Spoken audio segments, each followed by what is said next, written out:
Olá, pessoal. Vamos aqui para a nossa aula 11. Terminamos a última aula falando da interdição temporária de direitos. Vamos aí para a última das penas restritivas de direito, que é a limitação de fim de semana. Ela está prevista lá no Código Penal, no artigo 48, um artigo bem pequeno, caput de parágrafo único. Vou projetar aqui para vocês verem como está lá.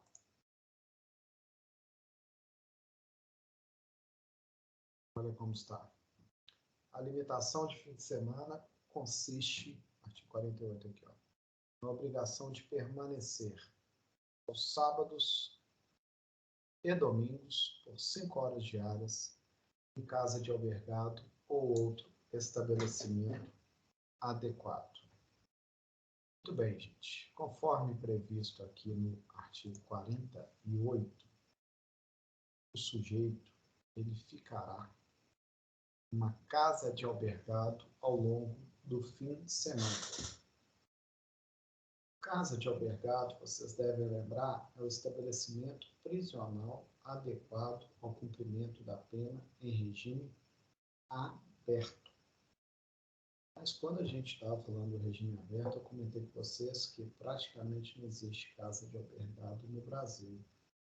Por essa razão, normalmente, o regime aberto era cumprido até numa própria penitenciária mesmo, um presídio, que separa uma ala lá só para a turma do regime aberto, uma ala até mais próxima da saída, assim, para facilitar o entra e sai, já que o sujeito entra e sai todos os dias, e se recolhe no fim de semana. Então, da mesma forma, em comarcas onde não existe casa de albergado, essa limitação de fim de semana costuma ser cumprida no estabelecimento prisional. Talvez por isso mesmo é que é muito raro acontecer. Normalmente o juiz tem tantas outras penas restritivas de direito mais eficazes, como a própria prestação de serviço à comunidade, a prestação pecuniária. Aqui que ele vai colocar o sujeito 5 horas por dia, no sábado e no domingo, dentro da penitenciária, para ele ficar parado lá olhando para a parede, não tem o que fazer. Bem verdade que aqui, ó, segundo o parágrafo único, durante essa permanência, poderão ser ministrados a condenados cursos e palestras ou atribuídas atividades advocatícias. Mas está escrito poderão, não está escrito serão. Você está dizendo, pode ter, quem sabe, né? E a gente sabe porque a lei dá liberdade, isso às vezes não é cumprido. Ela não está impondo que precisa ser feito. Não pode ou não pode. Então, muitas das vezes, sabe o que acontece? O cara fica lá de castigo, 5 horas, olhando para o teto, olhando para a parede. Isso só aumenta a revolta dele. Muito melhor colocá-lo para prestar um serviço comunitário, fazer alguma coisa útil, é preocupar a mente. Por isso é que é muito raro o juiz adotar essa limitação de fim de semana. Não é comum. Atenção para a pegadinha aqui, ó. Como o próprio nome diz, a limitação é de fim de semana. Portanto, essa limitação ocorre aos sábados e domingos por 5 horas diárias. 5 horas no sábado, 5 horas no domingo. O juiz fixa lá conforme seja mais tranquilo para o condenado, para também não atrapalhá-lo em outras atividades, inclusive no trabalho. Aí determina se é 5 horas de manhã, se é à tarde, se é final de tarde, se é hora do almoço, mas precisam ser 5 horas. Sábados e domingos, atenção, pegadinha, não vale para feriado. Feriado ele está em casa. Por que eu estou dizendo que isso é pegadinha? Porque o regime aberto também é cumprido em casa de albergado. No regime aberto, o sujeito se recolhe todas as noites e também nos sábados, domingos e dias de folga, assim compreendidos os feriados. Então, regime aberto não é só sábado e domingo, não. Digamos que seja um feriado de carnaval aí, ó, até quarta-feira, se o sujeito entra na sexta-noite, só sai na quinta-feira da outra semana. Durante o feriado prolongado todo, ele fica lá. Isso quando é regime aberto, pena privativa de liberdade. Quando é a pena restritiva de direito e limitação de fim de semana, não. Só sábado e domingo. Tranquilo? Deixa eu tirar aqui. Qual que é o objetivo aqui da limitação de fim de semana, gente? é que a sanção penal seja cumprida em dias destinados normalmente ao descanso. Isso vai acontecer, eu disse que não é muito comum acontecer, mas pode acontecer naqueles casos em que o condenado exerce uma atividade laboral praticamente o dia todo. Ele pega e trabalha de segunda a sexta, ainda trabalha o sábado de manhã, segunda a sexta o dia inteiro, ainda o sábado de manhã. Praticamente não sobra tempo para ele prestar serviço comunitário. Ele prestar 7 horas de serviço comunitário. O juiz marca que é limitação de fim de semana. Mas assim, aquela história, né? Se ele tem 10 horas para ficar no fim de semana, por que não teria 7 para prestar serviço comunitário? Então, esse argumento meio que cai por terra também. Mas, enfim, esta é a limitação de fim de semana, que, a bem da verdade, quase não é aplicada, justamente por falta de casas de albergado. Na sequência, gente, eu vou relembrar aqui que, uma vez que a gente já estudou todas as penas restritivas de direito, eu vou relembrar o conteúdo do artigo 44, parágrafo 2º, segundo o qual, quando uma pena privativa de liberdade for substituída e tiver até 1 ano de privativa de liberdade, reclusão ou detenção, inclusive a substituição se dá ou por uma restritiva de direitos ou uma multa. Se passou de 1 ano até o limite de 4, né, que é onde se permite substituição, a substituição se dá ou por 2 restritivas de direito, ou uma restritiva de direito e uma de multa. Essa multa é a chamada multa substitutiva. Multa substitutiva. Ela não é pena restritiva de direito, mas ela cumpre uma função tal qual ou tal como se fosse. Já que para substituição por uma só, ou é uma PRD ou uma multa. E quando passa de 1 ano de reclusão de detenção, que substitui por 2, ou é 2 PRDs, ou uma PRD e uma multa. Então, ela, apesar de não ser PRD, de não ser pena restritiva de direito, ela cumpre uma função tal como se fosse. E, portanto, ela respeita todos os parâmetros, os mesmos parâmetros da pena de multa, que é o que a gente verá agora na sequência. Perfeito? Bom, então vamos lá para a terceira e última espécie de pena, que é a pena de multa. Lembrando, são 3 as espécies de penas existentes no Brasil: pena privativa de liberdade, pena restritiva de direitos e pena de multa. Então, vamos agora para a terceira pena, que é a pena de multa. Já começo falando do nome dela. A pena de multa também é chamada de pena pecuniária. Pena pecuniária. Então, tomar muito cuidado para não confundir com aquela pena restritiva de direitos chamada prestação pecuniária. Não confundir pena pecuniária, que é a pena de multa, com a primeira das penas restritivas de direito, que é a pena de prestação pecuniária. Mesmo porque, gente, a pena de prestação pecuniária é paga para quem mesmo, vocês lembram? Vítima, seus dependentes ou entidade pública ou privada com destinação social. Já a pena de multa aqui, a pena pecuniária, ela é paga ao Fundo Penitenciário Nacional. Aquela conta que a gente falou, aquela espécie de uma conta que visa custear o sistema carcerário brasileiro. É bom também destacar que esse Fundo Penitenciário Nacional, onde que já apareceu mesmo? Apareceu quando a gente estava falando daquela pena restritiva de direitos, de perda de bens e valores. Perda de bens e valores também vai para o Fundo Penitenciário Nacional. Por isso é que, como vai para o Estado, o pessoal alega a inconstitucionalidade dela com base no argumento de que se trataria de verdadeira pena de confisco, né? E outro detalhe aí da pena de multa, que não dá para confundir com a prestação pecuniária, é porque na prestação pecuniária, qual que é a unidade mesmo que vai ser definida? Salário mínimo, né? Vai de 10 a 360 salários mínimos. Já aqui na pena de multa, a unidade é chamada dias-multa. A gente vai ver agora o que é uma dia-multa. Mas é chamada dia-multa. não é salário mínimo, embora a quantidade mínima e máxima seja parecida. A prestação pecuniária vai de 1 a 360 salários mínimos, já que na multa vai de 10, não é 1, é 10 a 360 dias multa.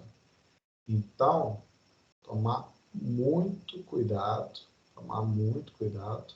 para não confundir prestação pecuniária, que é uma modalidade de pena restritiva de direitos, paga a vítima, seus dependentes, entidade pública ou privada com destinação social. Não confundir esta, que é fixada em 1 a 360 salários mínimos, com a pena de multa, que é a pena pecuniária, que é paga ao Fundo Penitenciário Nacional em um valor que varia de 10 a 360 dias multa. Ok? Aqui nós estamos falando daquela pena de multa, que também não é a pena de multa substitutiva, é a pena de multa principal. Não é todo crime que tem. Por exemplo, o homicídio não tem. Matar alguém, pena 6 a 20 anos de reclusão. Ponto. É só reclusão. É só privativo de liberdade. Aí no furto, tem. Subtrair para si ou para outro em coisa alheia móvel. Pena 1 a 4 anos de reclusão e multa. Então, além de receber uma pena privativa de liberdade, vai receber uma pena de multa também. É dessa pena de multa que a gente está falando, a pena de multa principal, aquela que não é substituída. Mas vamos entender esse sistema de dias multa. Eu comentei que a pena de multa vai de 10 a 360 dias multa, né?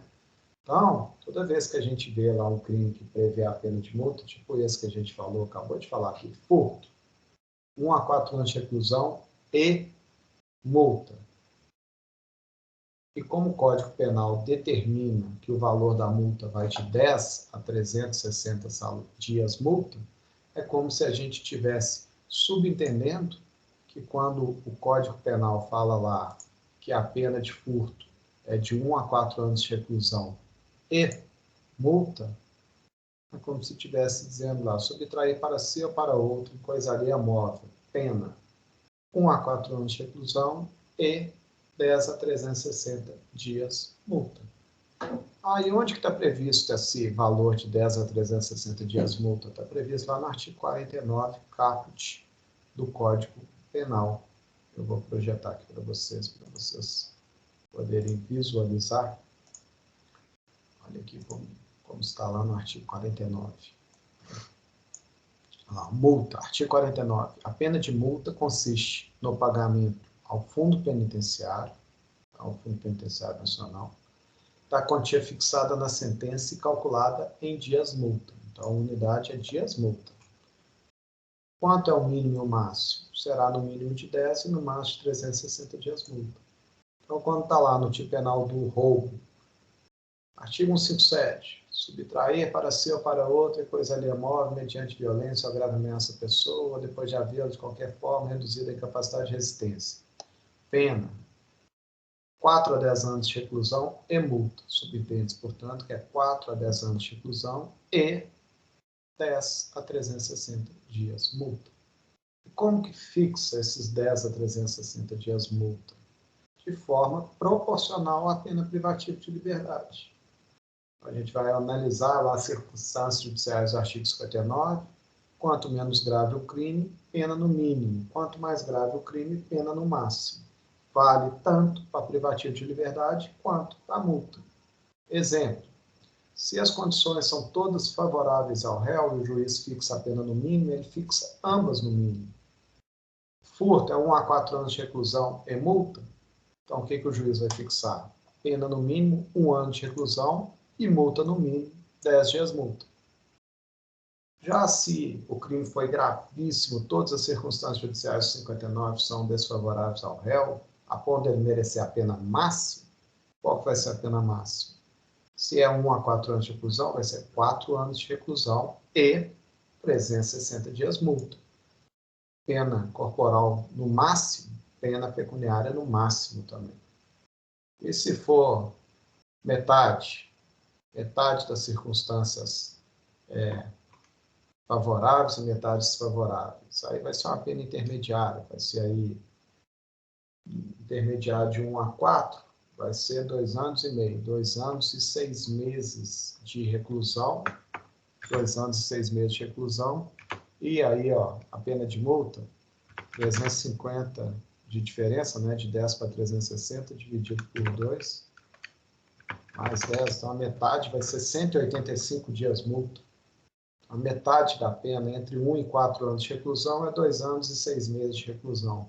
E a metade aqui, entre 10 e 360 dias multa, é 185 dias multa. Então, se o crime é mais ou menos grave, o juiz fixaria a pena em 2 anos e 6 meses de reclusão e 185 dias multa. Só que aí você vai me perguntar, beleza, professor, então o sujeito foi condenado a 1 ano de reclusão, 1 ano de reclusão, eu sei o que é 1 ano de cadeia, que pode ser substituído lá por 1 ano de serviço à comunidade. Beleza, eu sei o que é isso. Mas ele foi condenado a 1 ano de reclusão e 10 dias multa. O que é isso? Que unidade é essa? 10 dias multa. Nunca vi essa unidade. Se ele pegar um talão de cheque e escrever lá, pague por esse cheque quantia de 10 dias multa, esse cheque vai chegar no banco e voltar. O caixa vai perguntar que valor é esse 10 dias multa. Aqui tem que falar em reais, não dá para falar em dias multa.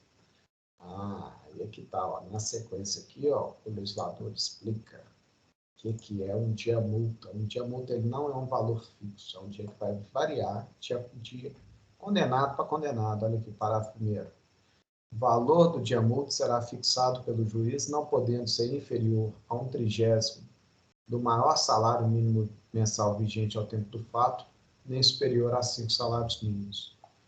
Em outras palavras, a pena de multa é de 10 a 360 dias multa, sendo cada dia multa fixado entre 1/30 e 5 salários mínimos.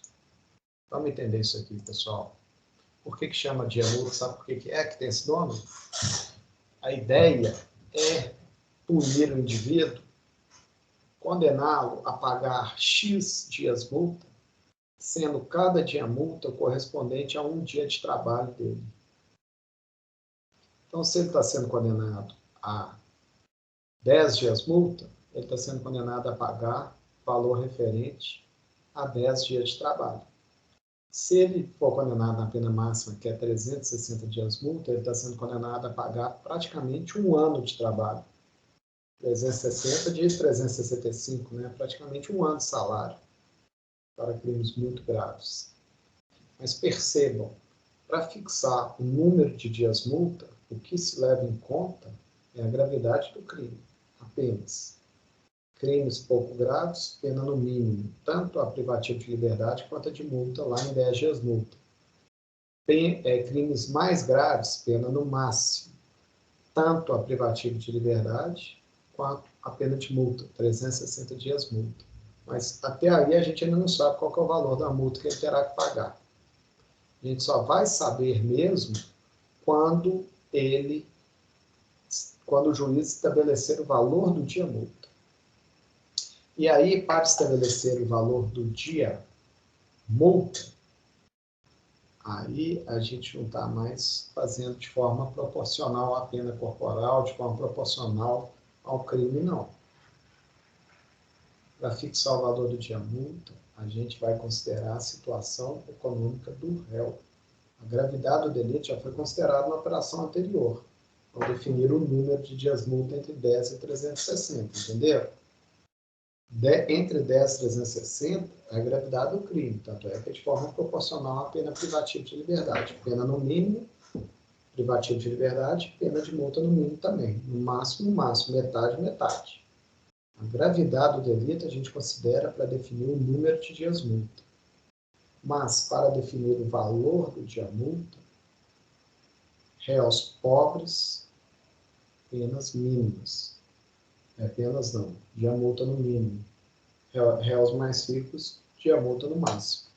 Nesse valor que varia, conforme a gente viu aqui no parágrafo 1º, entre 1/30 e 5 salários mínimos. Aliás, gente, não é à toa que a pena mínima, o dia multa mínimo, é 1/30, não. Eu não estou falando que o valor do dia multa é correspondente ao que o condenado ganha em um mês de trabalho. Aliás, o dia multa é o que ele ganha em um dia de trabalho. Não é isso? 10 dias multa não são 10 dias de trabalho? É exatamente assim. Se um dia multa é um dia de trabalho, qual que é a pena mínima existente no Brasil? 1,30 avos. Por quê? Parte do pressuposto que o menor salário que existe no Brasil é um salário mínimo, não é isso? Então, o cara trabalha 30 dias para ganhar um salário mínimo. Quanto que ele ganha em um dia? 1,30 avos do salário mínimo. O valor do salário mínimo dividido por 30. Entenderam? Vou repetir para quem não entendeu. O valor do dia multa é correspondente ou é proporcional a um dia de trabalho do indivíduo, certo? Certo? Qual que é o menor salário do Brasil? Não o salário mínimo? A gente sabe que na prática tem gente que vive em situação de extrema de miséria e ganha até menos. Mas pelo menos assim, de forma oficial, qual que é o menor salário do Brasil? É o salário mínimo. Então, qual que é o valor mínimo do dia multa? 1,30 avos do salário mínimo. Por isso que a lei fala em 1/30, é a mesma coisa. Que é o salário mínimo dividido por 30. Então, réus pobres, ou que você não tem nenhuma comprovação na condição financeira dele, o juiz fixa o valor do dia multa no mínimo de 1/30, de 1/30 avos do salário mínimo vigente à época do fato. Esse valor pode ser aumentado até 5 salários mínimos. Ou seja, pressupõe-se que alguém que é muito rico é uma pessoa que ganha aí 150 salários mínimos por mês. De tal forma que um dia de trabalho dele, ele ganha 5 salários mínimos. Então, a pena de multa é fixada dessa forma. De 10 a 360 dias multa, assim considerando a gravidade do crime de forma proporcional, e cada um desses dias multa tem um valor fixado em 1/30 avos a 5 salários mínimos, conforme a condição financeira do réu. Vamos fazer uma conta boba aqui? Qual que seria a menor pena de multa paga no Brasil e a maior? O salário mínimo de 2021 está em... Eu sempre confundo. Pagar meu empregado todo dia eu tenho que olhar. Ai, Jesus. R$ 1.100. R$ 1.100. Então, vamos lá. Vamos fazer uma conta aqui. Peguei a calculadora aqui para vocês acompanharem. Vou fazer uma conta boba aqui, ó. Vamos pensar primeiro o menor salário do Brasil. O menor salário, aliás, a menor pena de multa possível. Seria uma pena em que o valor tenha sido fixado em dias multa de 10 a 360, então vamos falar que é um crime pouco grave, cuja pena foi fixada em 10 dias multa. Então, 10 dias multa. Vai aparecer para vocês ao contrário aqui na câmera. 10 dias multa. Sendo cada dia multa, se a gente estiver falando de um réu pobre, que ganha um salário mínimo, uma pessoa de poucas condições financeiras, o salário mínimo está R$ 1.100. Dividido por 30 significa que um dia de trabalho é R$ 36,66. Então, uma pena de multa de 10 dias multa, sendo cada dia multa R$ 36, vai resultar numa pena de multa de R$ 366. Essa aí seria a pena mínima, desde que se trate de um crime consumado, né? Desde que não tenha lá causa de diminuição de pena a reduzir mais isso aqui. Já a pena máxima seria o quê? A gente estaria falando de um crime muito grave, um crime que de tão grave foi punido com a pena máxima de 360 dias multa. Estamos falando ainda de um réu rico, muito rico, um réu que ganha mais de igual ou um salário igual ou superior a 150 salários mínimos, de tal forma que por dia ele ganha 5 salários mínimos. Então é 360 vezes 5 salários mínimos. Chegamos a um valor de 1.800 salários mínimos. Esse ainda não é o máximo. Sabe por quê? Porque conforme previsto lá no artigo 60, parágrafo 1º do Código Penal, se o juiz considerar que o cara é tão rico, mas tão rico, mas tão rico, que mesmo a pena aplicada no máximo é ineficaz, ele pode aumentar essa pena até o triplo. Ou seja, esses 1.800 salários mínimos podem virar 5.000, podem multiplicar por 3, triplicar e virar 5.400 salários mínimos. 5.400 salários mínimos, nos valores de hoje, de R$ 1.100, estamos falando de uma multa de R$ 5.940.000. Essa sim é a maior multa possível no direito penal. Praticamente 6 milhões de reais aí. Nós estamos falando de alguém que ganha efetivamente bastante dinheiro. Bom, para terminar, o que a gente tem para falar aqui de multa? A gente tem para falar o seguinte: conforme previsto no artigo 49, parágrafo 2º, o valor da pena de multa será atualizado quando da execução pelos índices de correção monetária. Porque fiz a conta aqui para facilitar a conta, eu fiz a conta com o salário mínimo de hoje. Mas percebam lá que, conforme previsto no artigo 49, parágrafo 1º, o valor do dia multa não é com base no salário mínimo de hoje, é no salário mínimo vigente ao tempo do fato. Então, pode ser que estamos falando de um crime aí de 5 anos, 7 anos atrás, que o salário mínimo era, sei lá, 500, 600 reais, e não 1.100. É com base nesse salário mínimo que a gente vai fazer o cálculo. Porém, esse valor vai sendo atualizado quando da execução. Então, desde a época da sentença até poder executar, isso aí vai ter muita mudança. A correção monetária é aplicada em cima disso. E tem mais um detalhe aqui que eu gostaria de falar com vocês. Quanto ao prazo, quando que o sujeito tem que pagar essa pena de multa? Vocês vão ficar de queixo caído, mas existem 2 prazos diferentes na lei. A lei prevê 2 prazos absolutamente diferentes. Olha isso aqui, ó. Vou projetar para vocês. Aqui. Primeiro prazo está previsto aqui no artigo 50 caput da lei. 50 caput prevê que a multa deve ser paga no prazo de 10 dias depois do trânsito em julgado da sentença. Ok? Grava aí, 10 dias do trânsito em julgado. Transitou em julgado a sentença, ou seja, não tem mais como recorrer, essa multa precisa ser paga em 10 dias. Beleza? Vou tirar. Isso é o Código Penal. Agora eu vou projetar para vocês a Lei de Execução Penal. Cadê ela? Cadê ela? Ai, gente. Não está aparecendo aqui, não? Muito embora ela esteja aqui. Ah, não, acho que eu tinha que selecionar ela. Agora vai dar. Isso vai dar agora. Vai dar. Aí, ó. Lei de Execução Penal. Artigo 164 da LEP. Lei 7.210 de 84. Olha o que diz. Extraída a certidão da sentença condenatória com trânsito em julgado, ou seja, trânsito em julgado, pelo Código Penal, 10 dias. Extraída a certidão da sentença condenatória transitada em julgado, o Ministério Público vai entrar com processo novo, vai requerer em autos apartados a citação do condenado para, no prazo de 10 dias, pagar o valor da multa ou nomear bens à penhora. Pelo 164 da LEP, o prazo é muito maior. Não é só 10 dias do trânsito em julgado, não. 10 dias do trânsito em julgado é pouco, porque o Ministério Público ainda vai ter que pedir num processo novo, em autos apartados, para o réu ser citado, até o oficial de justiça achar ele, até citar, é que começa a contar 10 dias para pagar o valor da multa.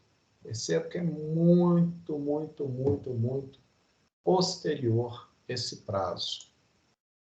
Olha só, temos 2 dispositivos na lei, um no Código Penal e um na Lei de Execução Penal, falando sobre o prazo para pagar a pena de multa. Aí vocês vão falar, professor, isso não é incomum não, infelizmente a nossa legislação é falha e tem várias coisas que chocam mesmo, é o chamado conflito aparente de normas, né? Uma lei fala uma coisa, um artigo fala uma coisa, o outro fala o outro. Isso é comum, isso acontece, tem vários lugares que acontece, então nesse caso a gente vê qual que é a lei mais recente e que revogou a anterior. Aí é que tá. Se eu falar para vocês, vocês vão ficar de queixo caído. Esses dois artigos, os dois, 50 caput do Código Penal e 164 caput da LEP, foram publicados no mesmo dia, 13 de julho de 1984, dia da mudança da parte geral, da reforma da parte geral do Código Penal, foi o mesmo dia que saiu a Lei de Execução Penal.